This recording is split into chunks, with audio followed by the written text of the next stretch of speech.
Hello అండి.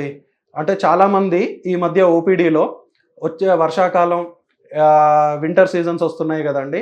ఆస్తమాకి తీసుకోవాల్సిన జాగ్రత్తలు వీటి గురించి తరచుగా అడుగుతున్నారు. సో, వాటి గురించి క్లుప్తంగా మనం తెలుసుకుందామండి. ఆస్తమా అన్నది నేను ఇదివరకు మీకు చెప్పినట్టే టెంపరేచర్ చేంజెస్ ఉండడం, లో టెంపరేచర్స్ ఉండడం, హై హ్యూమిడిటీ ఉండడం, ఈ రెయినీ సీజన్స్‌లో వాతావరణంలో జరిగే మార్పులండి.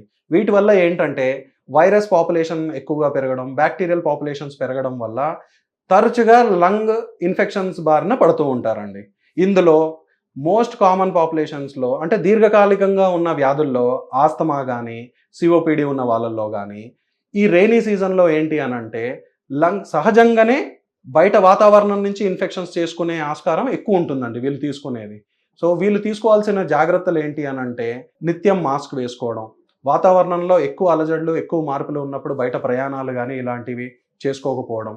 అండ్ డాక్టర్స్ ఇచ్చిన ఇన్‌హేలర్స్ అన్నవి మీరు సంప్రదించి రెగ్యులర్‌గా అంటే రెయినీ సీజన్ స్టార్ట్ కాకముందే ఎందుకంటే సమ్మర్ సీజన్స్‌లో ఉన్న డోసేజెస్ డిసీజ్ స్టెబిలిటీ అన్నది సీజన్ మార్పు అయ్యే కొద్దీ డిసీజ్ అన్నది అదే విధంగా ప్రెజెంట్ కాదండి. సో, దానికోసం అన్నది మీరు మీ డాక్టర్‌ని సంప్రదించుకుంటే మీ డోస్ అడ్జస్ట్‌మెంట్స్ కూడా మీ ఇన్‌హేలర్ డోస్ అడ్జస్ట్‌మెంట్స్ కూడా తను చేయడం గానీ, మీరు నిత్యం తీసుకునే వ్యాక్సిన్స్ గానీ, అవన్నీ మీరు వర్షాకాలం ముందు ఈ వింటర్ సీజన్ ముందే మీరు చేసుకోవడం వల్ల మీరు వీటి బారి నుంచి అంటే ఎగ్జాజర్బేషన్స్ అంటామండి. ఇన్ఫెక్టివ్, నాన్ ఇన్ఫెక్టివ్ 2 విధాలుగా అంటే తరచుగా ఉన్న ఆస్తమా ఒక డిసీజ్‌ని ఉన్న నార్మల్ బేస్ లైన్ కన్నా ఎక్కువ పెరగడాన్ని ఎగ్జాజర్బేషన్స్ అంటాం.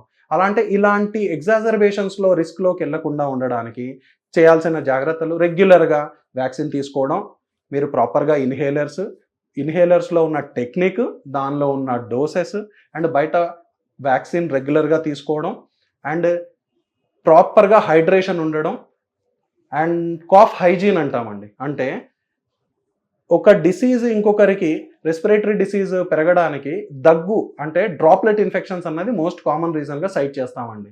అలా ఉన్నప్పుడు మీరు పబ్లిక్‌లో ఉన్నప్పుడు, పబ్లిక్ ప్లేసెస్‌లో ఉన్నప్పుడు ఎప్పుడైనా మీరు సహజంగా అందరికీ ఏవైనా తుమ్ములొచ్చినా, దగ్గులొచ్చినా ఇలా చేయి పెట్టడం అలవాటండి. అలా పెట్టొద్దండి. మీరు అలా చేయడం వల్ల మీలో ఉన్న ఇన్ఫెక్షన్ మీ చేతుల ద్వారా మీరు ఇంకొకరికి స్ప్రెడ్ చేస్తున్నట్టు ఉంటారనమాట. హ్యాండ్ ట్రాన్స్‌మిషన్ అని చెప్తాం. అలా కాకుండా కఫ్ హైజీన్ అంటామండి. అంటే కఫ్ ఎటీకి.